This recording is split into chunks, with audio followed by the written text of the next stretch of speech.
Shalom. This week's Sedra is Sedra Bamidbar, whole new sefer.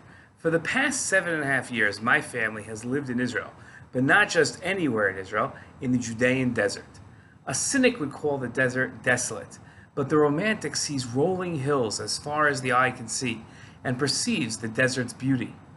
With its natural lack of density, the desert encourages the mind to open and to think past one's normal finite horizons.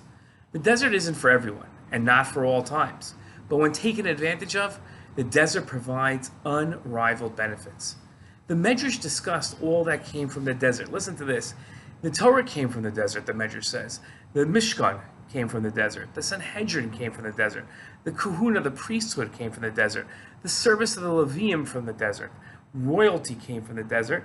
As it says, you shall be to me a kingdom of priests. And all the excellent gifts that God bestowed on Israel came from the desert. There seems to be something special about the desert. This week's Torah portion continues covering the time the Jews spent in the desert. The portion begins, and this is the first pasuk of this week's parsha and of the sefer. On the first day of the second month in the second year, following the exodus from the land of Egypt, God spoke to Moshe in the wilderness in the desert of Sinai, in the tent of the meeting in the Mishkan. In his commentary to this opening verse, Ramban wrote, in contrast to all the other commandments in the book of Vayikra, which, as mentioned at the beginning of that book, God told Moshe from the Oel Moed, from the Mishkan, God stated here again that this communication was given from the Mishkan, as were all the communications which God had mentioned since the beginning of the book of Vayikra.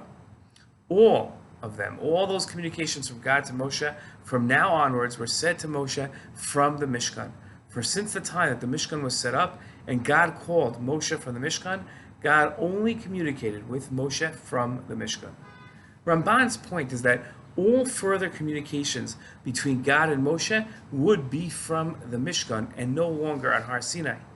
What caused the change of God speaking to Moshe from the Mishkan? The Medrash explained that God spoke to Moshe in the Sinai desert.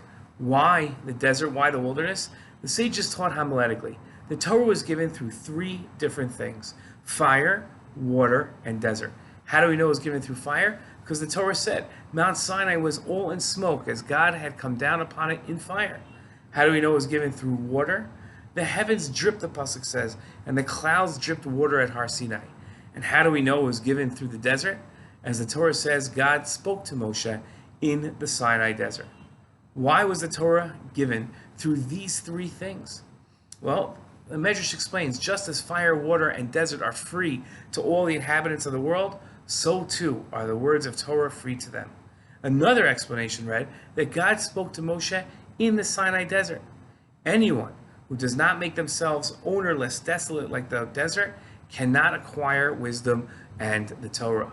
The Talmud quoted this teaching. Listen to this. Rava said, once a person renders himself like a desert, deserted before all, the Torah is given to him as a gift. The desert is a cleansing vehicle. The desert's vastness, including its literal lack of vision obstruction, allows a person the chance to think in a much larger context. The Jews were driven through the desert. Had God talked to them within the Desert Mishkan, all to give them a chance to transform themselves from the limiting slave mentality to the free and expansive people of the Torah.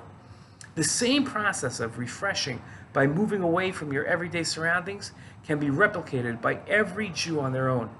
Just as the Jews of the Egyptian slavery became the free Jews at Har Sinai, everyone needs a periodic transformative experience to move them to their next level. You might not need an actual desert, but any change of scenery can work to transform yourself to where you want to be.